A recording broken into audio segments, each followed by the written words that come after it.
અનુભવ જીવનમાં અલગ અલગ પ્રકારના અનુભવ કરવામાં અમે તો પાછળ રહીએ જ નહીં, સારા હોય કે ખરાબ.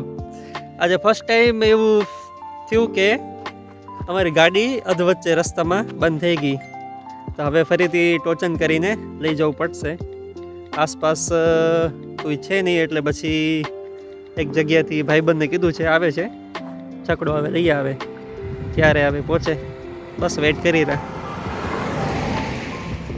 કેવું ફીલ થાય રહ્યું ખરાબ અનુભવ કરીને? ખરાબ તો નથી, પહેલી વાર થયું તે અજીબ લાગે છે. ડર લાગે રહ્યો કે રાત થઈ જશે ને પછી રસ્તો સુમસાને ને શું થશે ને.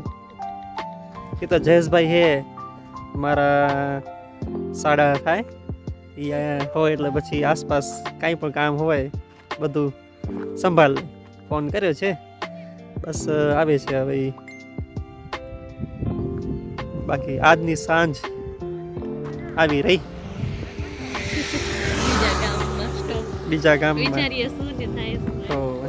અમે જતા હતા પપ્પી કડલ ભુજમાં. અમારું એક પપ્પી હતું બીમાર, તો બરાબર થઈ ગયું છે, તો લેવા જતા હતા. રસ્તામાં ખરાબ થઈ ગઈ ગાડી. એક સારું થાય ને એક ખરાબ થાય. સાચી વાત. બસ એ જ હે લાઈફ, ક્યારેક સારું ને ક્યારેક ખરાબ, બંનેને એક્સેપ્ટ કરવું જ પડે ને એન્જોય કરવું પડે.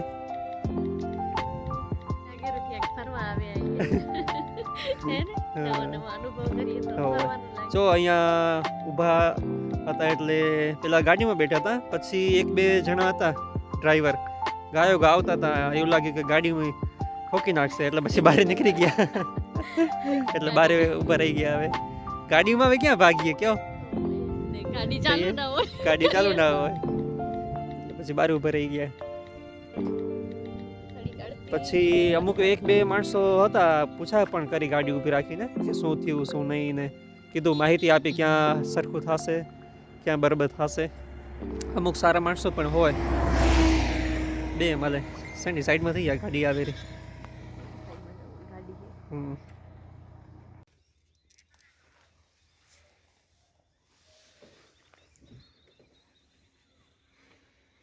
ટોચન કરીને માનુકા પહોંચાડી, દવાખાને પહોંચી આવીએ અને હવે ફાઇનલી પેટ પૂજા થોડી કરી લઈએ.